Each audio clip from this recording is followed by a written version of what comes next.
제가 몇 가지 한번 질문을 드리도록 하겠습니다. 여기 있는 질문들 빠르게 한번 제가 읽어보겠습니다. 읽어볼 때 손가락으로 한번 펴셔가지고 몇 가지가 내게 해당되는가 한번 꼽아 보십시오. 좀 빠르게 읽겠습니다. 아침을 배불리 먹고도 점심이 되기 전에 허기를 느낀다. 밥이나 빵 등 고탄수화물 식품을 먹기 시작하면 끝을 보고 만다. 음식을 금방 먹은 뒤에도 만족스럽지가 않다. 음식을 보거나 냄새를 맡거나 상상만 해도 먹고 싶은 자극을 받는다. 가끔 계획했던 일이나 약속 등을 식사 후 게을러져서 취소한다. 정말 배고프지 않는데도 먹는 때가 자주 있다. 밤에 잠들기 전에 뭘 먹지 않으면 잠이 오지 않는다. 식사 때 배불리 먹으면 나른하고 힘이 없다.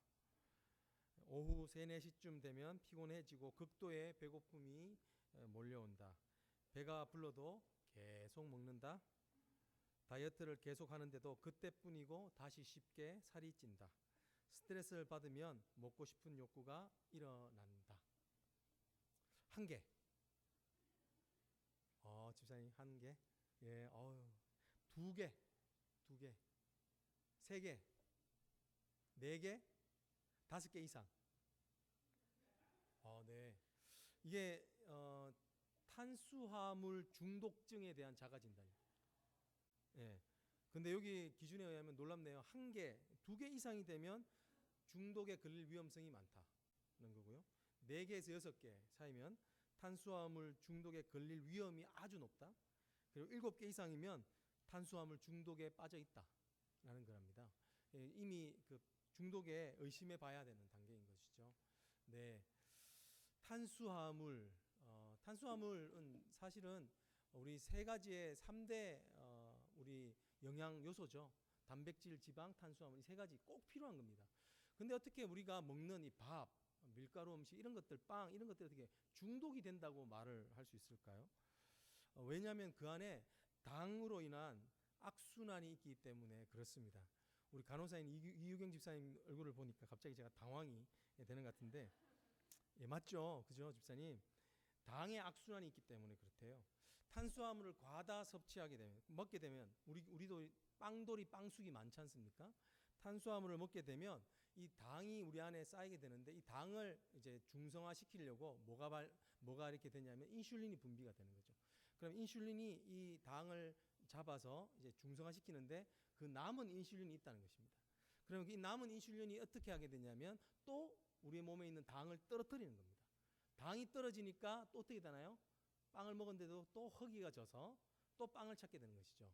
빵은 빵을 부르는 것입니다. 당은 당을 부르는 거죠. 그렇게 되면서 체지방이 늘고 그러면서 어떻게 되냐면 이제 당뇨병이 생기고 합병증이 생겨서 결국은 그게 이제 죽음으로도 이룰 수 있다는 것입니다. 중독, 이 말은 악순환이라는 것입니다. 신체가 건강하신 사람, 우리는 이제 압니다. 4학년, 5학년, 인생의 4학년, 5학년쯤 되면 뭔가 뭘 하나를 잘 먹어서 그냥 몸이 건강해지지 않는다는 거 압니다. 건강해지려면 이 먹는 것에 선순환이 있어야 된다는 것입니다. 사이클이 있어야 되는, 좋은 순환들이 있어야 되는 것이죠. 또 그것을 이제 대사를, 메타볼리즘을 할 수 있는 운동도 필요한 것이죠. 지난번 우리 김원태 목사님 강사로 오셨던 목사님 뵈니까 정말 건강하신 것 같아요. 옆에서 뵐 때 정말 종전에 몸이 허약하셨다는 게 전혀 믿기지 않을 정도였습니다. 이 목사님이 그때 새벽 5시만 돼도 거기 니케아에 있는 그 호텔 주변에 있는데도 그 시끄러운 데를 돌아다니셨어요. 돌아다니시면서 운동하시고, 한 번은 이제 아침을 식사를 같이 호텔에서 하는데 목사님이 저한테 하시는 말이 뭐냐면, 이 바나나 있잖아요. 바나나를 먹는데 조금 약간 까만 부분이 있는 것을 제가 이렇게 먹었습니다. 근데 목사님 하시는 말, 이것도 먹지 말라라는 거예요. 그거 먹으면 속에서 이게 부글부글대고 뭐 가스 차고 그렇다고 안 좋다라고 이렇게 말씀하시더라고요. 저는 그것만 골라서 먹었거든요. 다니까 더 달잖아요. 더 달아서. 그렇습니다. 이 좋은 건강한 사람들의 특징은 뭐냐면 선순환이 있다는 거예요. 라이프 사이클이 건강한 겁니다. 단순히 뭐 어떤 이벤트가 있어서 그런 것이 아니라는 것이죠. 인생의 선순환 있는 것, 이것은 참 중요합니다. 왜 그렇습니까? 그럴 때 우리는 건강해지고 행복해지기 때문에 그렇습니다. 우리 여러분 선순환이 있는 인생 되기를 주님으로 축복합니다. 네. 왜 우리가 이렇게 선순환을 만드는 이 라이프 사이클을 좋게 하는 것에 지금 신경을 쓰고 애를 써야 되냐면 사실은 세상은요 악순환이 너무 많기 때문에 그런 것입니다. 악순환을 일으키는 고리들이 너무 많습니다. 탄수화물은 우리가 매일 먹는 것임에도 불구하고 그것이 자칫 우리에게 독이 될 수 있는 것이죠. 그렇다면 세상에는요 이런 독이 될 만한 어떤 악순환의 고리를 만들어내는 일들이 얼마나 많은 줄 모르겠습니다. 저희 아이한테 이제 폰을 사주고 나서 얼마나 후회했는지 모릅니다. 왜냐하면 그 폰이 또 다른 세상을 여는 그 매개체가 되는 것을 보았기 때문에 그렇습니다. 조마조마한 것이죠. 조금 한 번 잘못 클릭하면 어떤 다른 세상으로 빠져버릴 수 있기 때문에 그렇습니다. 악순환은 여러 가지 고리들이 있다는 거예요. 그런데 이제 운전면허증을 따겠다는 거죠. 이제 고민이 되기 시작하는 겁니다.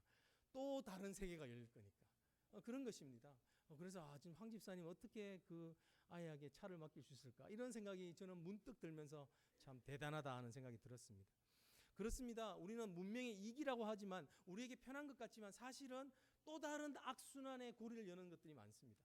여러분 사탄은요 이 죄를 짓게 하면요 그렇게 힘 많이 안 써도 됩니다. 왜냐하면요 이 죄는 뭐를 낳고요? 죄를 낳기 때문에 악순환을 만들어 버려요. 한 번만 잘 넘어지게 하면 거기서 그냥 팍 악순환에 되어버리는 것입니다. 그래서 우리를 얼마나 시험하는지 모릅니다. 우리 집사님 그때 한번 우리 송 집사님 말씀하셨던 건데 법정에서 이렇게 교통사고 건으로 해서 섰을 때에 그 상대편 변호사가 물었다고 그러잖아요. 당신이 그 길을 건너갈 때 신호등의 불빛이 파란색이었습니까? 아니면 빨간색이었습니까? 라고 이렇게 물었다고 그러잖아요. 그러니까 우리 송혜자 집사님 뭐라고 대답하셨다고요? 워크였다. 할렐루야. 이게 변호사가 잘못된 답을 유도해서 그 정언자의 신빙성을 떨어뜨리려고 하는 거예요. 예, 워크였다고 말하지 않았으면 그냥 아무 생각 없이 그냥 파란불이었다 그러면 아니다 거기는 워크 사인이다 그러면 이게 악순환으로 딱 접어들게 되는 것입니다. 여러분 사탄은요 우리에게 이런 악순환을 주려고 노력합니다. 악순환의 고리를 만들려고 노력합니다. 그러면 우리가 건강하고 행복하게 살 수 없기 때문에 그런 것입니다. 우리에게 다시 한번 축복합니다. 우리가 선순환이 있기를 원합니다. 여러분 어떠신가요? 육체적인 선순환에 계시나요? 내가 굿 라이프 사이클에 있나요? 다 계신 것 같아요 우리 성도님. 그렇다면 여러분의 감정 사이클은 어떻습니까? 여러분의 감정 사이클은 좋은 선순환이 있습니까? 아니면 여러분의 생각의 사이클은 어떻습니까? 악순환의 고리가 없지 않나요? 부정적으로 생각하는 부분, 낙심되게 하는 부분들 늘 비슷한 패턴으로 우리를 공격하는 것이 없지는 않나요? 여러분 하나님은 우리에게 선순환으로 살기를 원하십니다. 그죠? 이 세상이 험하고 악합니다. 하지만 우리에게 기쁜 소식이 하나가 있습니다. 그것은 뭐냐면 하나님은 우리를 선순환할 수 있는 존재로 만드셨다는 것입니다. 할렐루야.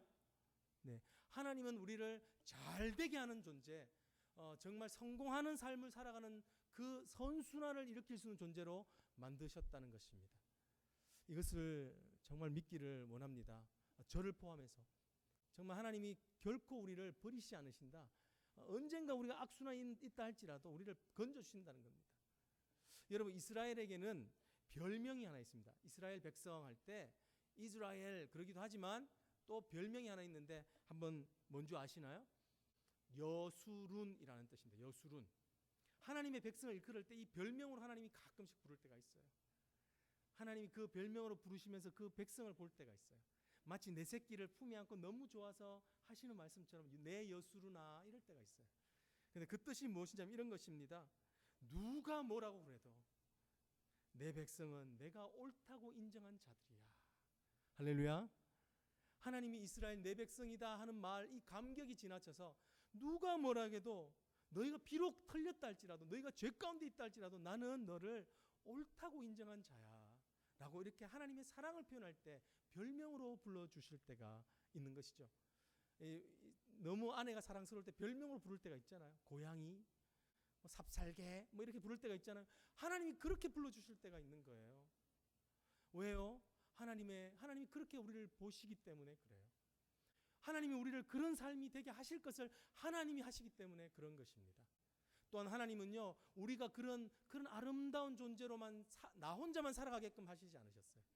하나님 어떤 존재로 만드셨냐면 복을 유통시키는 사람으로 만드셨습니다. 할렐루야. 창세기 12장에는요, 하나님께서 아브라함을 통해서 뭐라고 말씀하십니까? 이렇게 말씀하십니다. 내가 복의 근원이 될지어다. 그 말은 뭐냐면요, 너를 통해서 모든 다른 사람을 복받게 하겠다 하는 것입니다. 너 여수르나 너를 통해서 내가 다른 사람들이 여수른 되게 하겠다라고 말씀하시는 겁니다. 우리는 라이프 사이클이 하나님이 선하게끔 선순환이 있게끔 만들어 주셨습니다. 여러분 한번 이렇게 옆에 분 보면서 이렇게 한번 축복했으면 좋겠습니다. 너 여수르나 축복하노라. 한번 이렇게 인사했으면 좋겠습니다. 축복하시. 시작. 예. 이사야는요, 그 말을 조금 다르게 뭐라고 말하냐면 너는 행복자로다. 행복자로다. 이렇게 이야기하는 거예요. 제가 오늘도 우리 어린 효근이를 만났지만 효근이가 얼마나 잘 웃는지 몰라요. 그냥 제가 제 마음에 이렇게 분뜩 나오는 마음이 너 행복자로다. 자연스럽게 나오시죠? 그 아이를 보면 자연스럽게 나오는 겁니다. 하나님이 여러분을 향하여 어떻게 보고 계십니까? 너는 행복자로다. 너 여수르나 너는 복의 근원이 될지어다. 라고 이렇게 축복하신다는 것입니다. 그 은혜를 우리가 체험할 수 있기를 원합니다. 여러분, 그런데 이런 하나님의 마음과 상관없이 우리가 악순환을 선택할 수 있습니다. 악순환의 고리에 우리가 빠져들 수 있습니다. 왜 그런가요? 오늘 말씀 한번 보시죠. 오늘 하나님은 너는 악순환에 빠져가는구나, 악순환에 있구나라는 말씀을 하고 계십니다. 무엇인가요? 이렇게 표현하고 있죠. 내 백성이 지식이 없어서 뭐 하는도다? 망하는도다. 망하는 것, 사망에 이르게 하는 것, 그것은 악순환이라는 겁니다. 하나님의 마음은 이렇게 뜨겁고 아름답지만 성령님께서 우리를 만져주시지만 우리는 하나님과는 별도로 내 마음대로 악순환에 들어갈 수 있는 자유가 있다는 것입니다. 왜요? 어떨 때 우리 악순환에 들어갑니까? 여러분, 신앙의 악순환은 언제 일어납니까?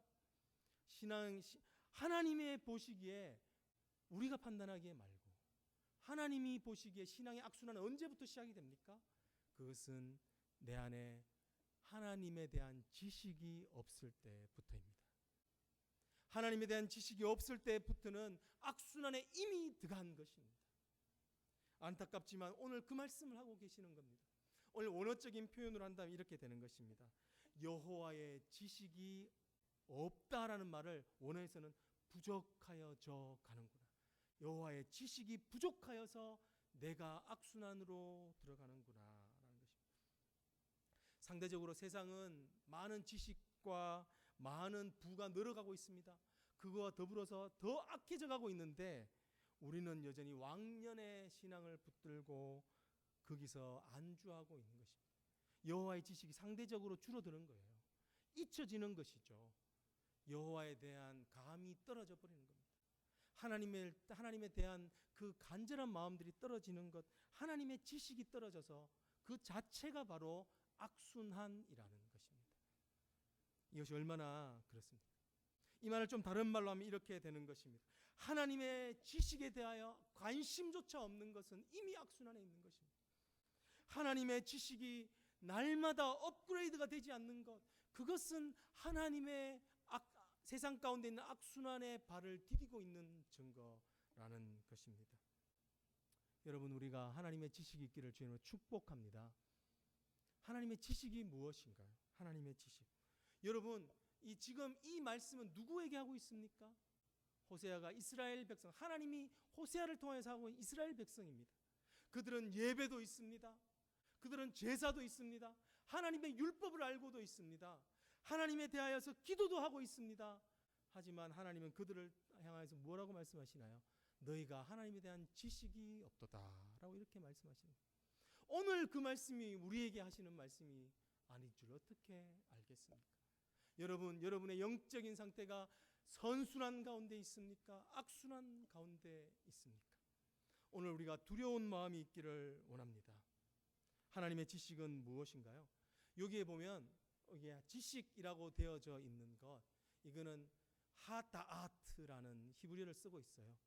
이 지식이라는 말은 두 가지를 표현하고 있는데 이 야다라는 뜻을 포함하고 있습니다. 이 야다가 무엇이냐면 부부가 서로 동침할 때 쓰는 단어입니다.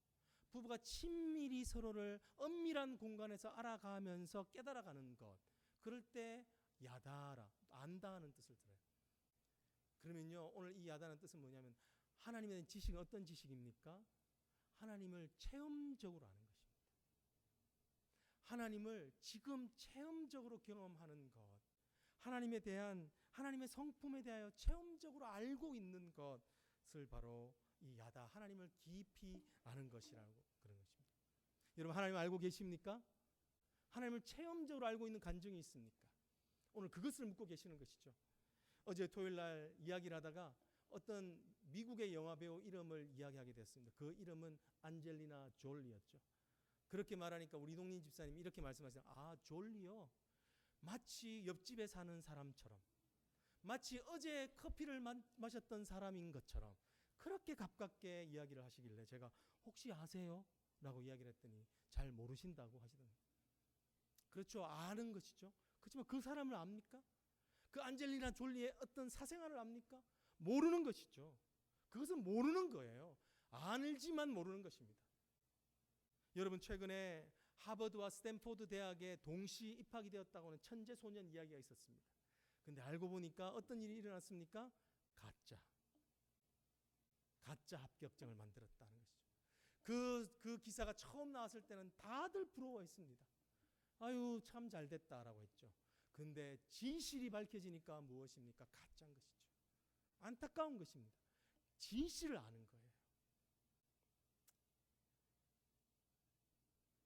여러분, 블로그에 보면 정말 요즘은 막 먹거리들을 잘 올려놓지 않습니까? 딱 보면 너무 먹고 싶은 것입니다. 근데 실제로 가보면 어떻습니까? 맛이 없을 때가 많죠.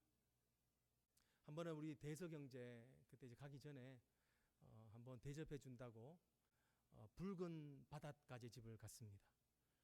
레드 랍스터라고 붉은 바닷가재 집을 갔는데 그 사진이 너무 이뻐서 갔었습니다. 근데 갔는데 처음 먹는데 맛이 너무 짜고 맛이 없는 것이었습니다. 아니나 다를까 끝까지 맛이 없더만요. 끝까지 돈은 100불을 냈는데 얼마나 마음이 상합니까? 그리고는 제가 앞으로 평생 레드 랍스터를 갈까요? 안 갈까요? 안 가죠. 왜요? 진실을 알았으니까요. 아는 겁니다. 아는 거. 이게 아는 거예요. 내 의사결정을 도와주는 것이 아는 겁니다. 내가 어려울 때 정말 하나님을 붙들게 하는 힘이 있는 게 아는 거예요. 여러분, 우리 김영자 군사님, 이한나 집사님, 어머님, 제가 이제 앞으로 한 95번만 더 들으면 100번 되는 말씀을 들은 게 있습니다. 그게 뭐냐면 가실 때마다 하시는 말씀 중에 하나가 뭐냐면 하나님한테는 공짜가 없어요. 할렐루야. 이 어르신은 이 평생 그 말씀을 붙들고 살았던 겁니다. 목회자를 공경하고 교회 밥을 다 해대고 어려워도 교회 가서 기도하고 전도하고 했던 거 왜? 그것을 통해서 얻은 것은 무엇입니까? 지식은 무엇입니까? 하나님은 공짜가 없다는 것이었습니다. 할렐루야. 자식들이 잘 되게 하는 것. 하나님은 공짜가 없다고 하는 그 한 가지 지식을 붙들고 권사님은 승리하시는 겁니다. 여러분들을 붙들고 있는 한 가지 지식이 있습니까? 하나님에 대하여서 붙들고 있는 한 가지 지식이 있습니까? 어제 우리 토요일 날 기도하려고 다 마치고 친교하러 가려고 하는데 한 집사님이 오셨습니다. 집사님이 늦게 와서 기도하러 오셨다는 거예요. 기도하러 오셨는데 제가 이제 기도해 주면서 그 집사님이 이렇게 마음에 이제 어떻게 해야 될지 하나님이 인도하심을 바라고 있는데 제가 집사님한테 물었습니다. 하나님이 지금도 역사하시는 것을 믿습니까? 라고 물으니까 그 집사님이 이렇게 말씀해요. 저는 하나님이 신실하게 지금도 나를 인도하신다고 믿습니다. 라고 하는 고백을 들었습니다. 어떻게 새벽 예배가 끝났지만 와서 기도할 수 있습니까? 왜냐하면 하나님에 대한 지식이 확실하기 때문에 그렇습니다. 여러분의 삶을 이끌어가고 있는, 여러분이 어려울 때 힘을 주는 하나님에 대한 지식 한 가지가 있습니다. 만약에 없다면 우리의 삶은 힘이 빠지는 것이죠. 이미 그것이 악순환에 들어가는 것입니다. 여러분, 오늘 하나님에 대한 지식이 없도다 하는 말을 또 다른 표현으로 하고 있습니다. 뭐라고 하고 있나요? 내가 지식을 버렸도다 라고 말씀합니다.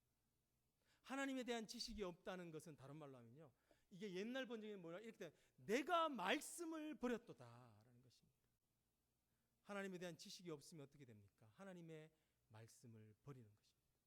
하나님의 말씀을 버린다는 것은 무엇일까요? 우리 따라해 보시겠습니다. 하나님의 말씀에 순종하지 않는 것입니다. 여러분, 이게 여러분들한테 설교하는 것 같지만 저에게 설교하는 것입니다. 저의 그 낙심된 바를 향하여서 지금 설교하고 있습니다. 하나님의 지식이 없으면 하나님의 말씀에 순종할 용기와 힘이 생기지 않는 것입니다. 하나님의 말씀을 버려서 하나님께 버림받은 자가 있습니다. 그것은 누구냐면 우리 사무엘상 15장에 보면 나오는 사울 왕입니다. 사울 왕이 아말렉과의 전투에서 하나님이 나가서 싸우고 거기에 있는 모든 것을 진멸하여 죽이라라고 말씀하십니다. 근데 그가 순종하나요? 순종하지 않나요? 순종하지 않습니다. 그러니까 아픈 마음으로 하나님이 기회를 주셨는데도 순종하지 않으니까 아픈 마음으로 그 선지자 사무엘을 그 사울 왕으로 보내시면서 이렇게 말씀하십니다. 왕이 여호와의 말씀을 버렸으므로 여호와께서도 왕을 버려 왕이 되지 못하게 하셨나이다. 여러분, 여기서 하나님을 말씀을 버렸다 하는 뜻이 뭔가요? 순종하지 않았다라는 것입니다. 여러분, 우리의 삶은 하나님 선순환을 일으키기를 원하십니다. 어떻게 선순환을 일으키시나요? 하나님에 대한 지식을 알 때. 어떻게 하나님을 이렇게 체험적으로 알 수 있나요? 하나님의 말씀이 어려워도 순종할 때인 것입니다. 하나님은 사울에게 큰 것을 주시고자 이 헬렘의 전투, 아멜렉과의 전투를 명했지만 그는 순종하지 않았습니다. 왜요? 하나님의 말씀을 경히 여겼기 때문에 그렇습니다. 하나님의 말씀을 듣지 않았기 때문에 그렇습니다. 이것을요, 현대 말로 바꾸면 이렇게 됩니다. 하나님의 말씀을 읽지 않기 때문입니다. 여러분, 하나님의 말씀 읽으시나요? 하나님의 말씀 매일 읽으시나요? 읽으시는 분은 할렐루야, 축복이 있을지어다. 읽지 않았다면 두려운 마음으로 읽을 수 있기를 원합니다. 하나님을 버렸다, 하나님의 말씀을 버렸다 하는 것은 내가 하나님을 믿지만 삶의 자리에서 하나님의 말씀을 읽지 않는 것입니다. 하나님의 말씀을 읽지 않으니 뭐가 순종인지 뭐가 불순종인지 구별해낼 수 있는 분별력이, 영적 분별력이 생기지 않는 것입니다. 하나님의 말씀을 읽으면 어떤 선순환이 일어납니까? 그러면 하나님의 말씀을 읽으면 이거는 순종이구나, 이거는 불순종이구나를 깨닫게 됩니다. 그리고는 몸부림치면서 어렵지만 순종하려고 노력하는 것이죠. 하나님께 순종하면 반드시 하나님은 어떤 일을 하십니까? 하나님이 어떤 분인 줄을 알려주시는 겁니다. 그러면 하나님을 경험하게 되면 하나님께 더 어떻게 됩니까? 순종하기를 원합니다. 그러면 하나님께서 또 그에게 하나님을 알려주십니다. 또 그러면 하나님께 더 순종하게 됩니다. 이것이 바로 하나님이 주시는 선순환인 것입니다. 하나님의 말씀을 버렸도다 하는 말씀이 주시는 교훈은 뭡니까? 하나님의 말씀이야말로 우리 삶 가운데서 행할 수 있는 선순환의 스타팅 포인트, 시작점이다라는 것입니다. 하나님의 말씀을 읽을 수 있기를 주의 이름으로 축복합니다. 어려울 때 소리 내어서 시편을 읽으십시오. 뜻이 들리든 안 들리든 읽으십시오. 그리고요, 너무 마음이 그래도 어려우면 그래도 읽으십시오. 언제까지? 그 말씀이 내 귀에 들려질 때까지. 여호와는 나의 목자시라. 그 말씀이 내 귀에 쨍 물릴 때까지. 그러면 하나님의 말씀이 우리를 살려내게 되는 것입니다. 성경을 읽는 방법은 여러 가지 있습니다. 통독이 있습니다. 성경을 그냥 전체적으로 시간을 내어서 분량만큼을 읽는 것이죠. 또 성경을 읽는 것 중에 하나는 암기하는, 암송하는 것. 이 두 가지가 다 각자 유익이 있습니다. 저는 제가 생각하기에 통독과 암송도 정말 중요해서 우리가 해야 되겠고, 그것도 그거 위에 우리가 더 중요한 것은 저는 큐티라고 생각합니다. 하나님을 묵상하는 것입니다.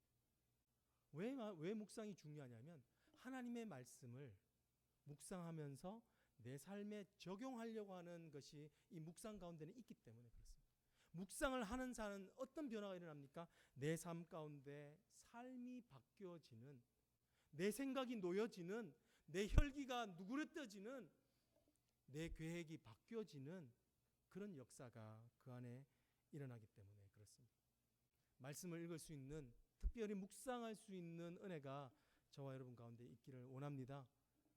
지난달부터 저희 교회 큐티 교재가 안 나가기 시작했습니다. 쌓아놓아도 안 나가고. 예전에는 다 잘 나갔던 것 같은데, 우리 안수 집사님들 설교하실 때는 다 잘 나갔던 것 같은데 왜 그게 쌓이는지 모르겠습니다. 여러분 큐티하고 계십니까? 말씀 보고 계십니까? 말씀 아니면 우리가 살 길이 없습니다.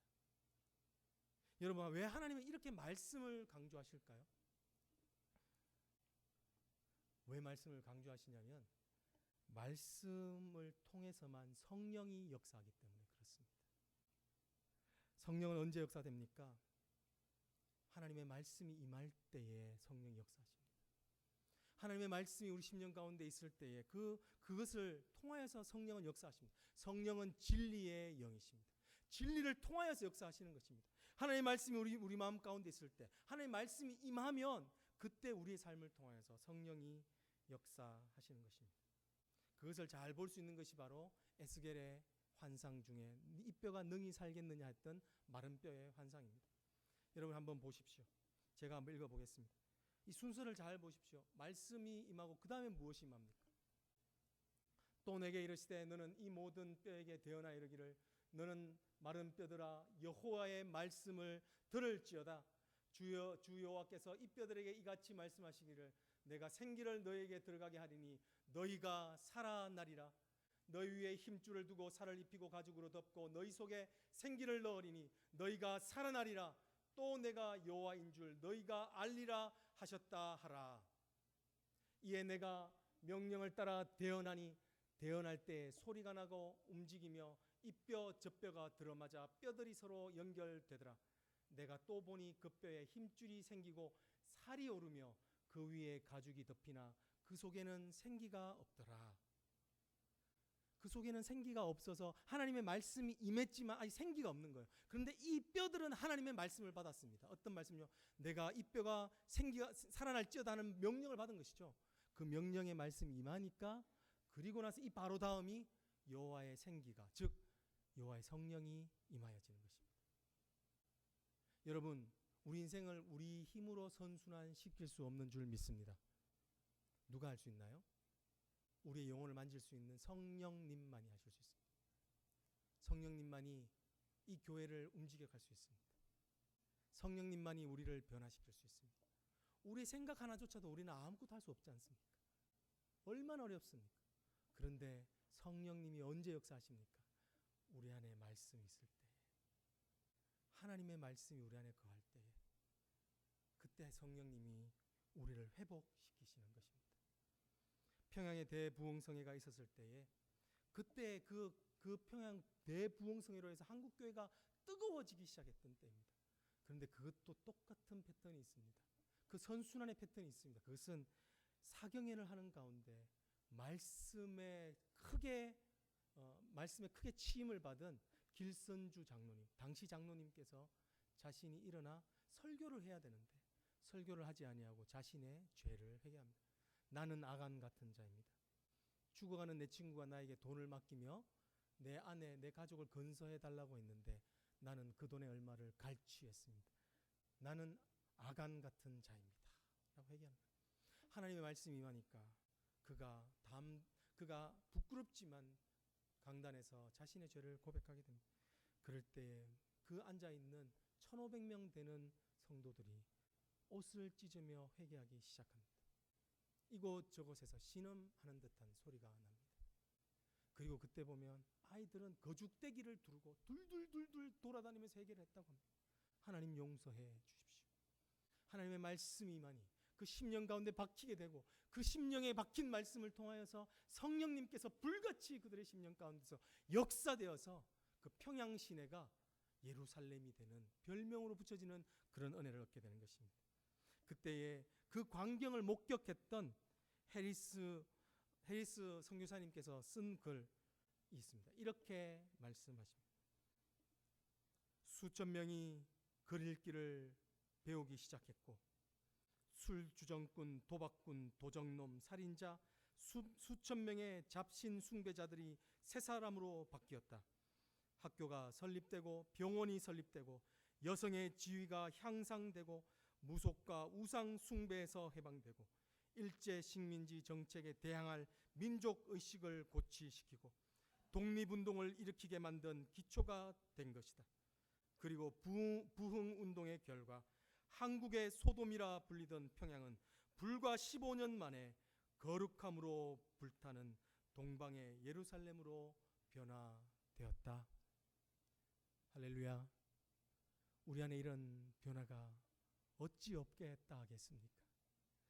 우리 안에 있는 술주정꾼, 우리의 삶 가운데 있는 우리를 얽매고 있는 도박 같은 마음, 살인하고 싶은 그 충동들, 우리 안에 있는 정말 전혀 소망이 없어서 일어나지 못하고 학교 짓지 못하고 병원 짓지 못하는 그 마음들이라 할지라도 오늘 하나님의 말씀을 붙잡게 되는 자, 그 말씀을 붙잡고 몸부림치는 자에게 하나님은 성령을 허락하시는 줄 믿습니다. 오늘 우리에게도 영적인 선순환이 일어나는 은혜가 있기를 주의 이름으로 축복합니다. 같이 기도하시겠습니다. 주님, 지난 몇 년 동안 내 태도에 변화가 있었습니까? 지난 몇 년 동안 내 가치관에 변화가 있었습니까? 지난 몇 년 동안 말씀으로 인해서 변화된 어떤 흔적들이 내 안에 있습니까? 하나님, 변하지 못하였다면 주여 우리의 이 악순환에서 구하여 주시옵소서. 하나님의 선순환의 역사로 들어가기를 원하오니 주여 우리의 감정적인 악순환, 의지의 악순환, 생각의 악순환에서 건져 주시옵소서. 주의 말씀을 붙들 수 있는 은혜를 주시옵소서. 성령님, 우리 안에 행하여 주셔서 사람의 힘으로 능으로 되지 아니하고 이는 여호와의 신으로 말미암다 하셨사오니 성령님, 지금 우리 한 생명 가운데 역사하여 주시옵소서. 하나님의 은혜를 소망하며 간구합니다. 예수님 이름으로 간절히 기도드립니다.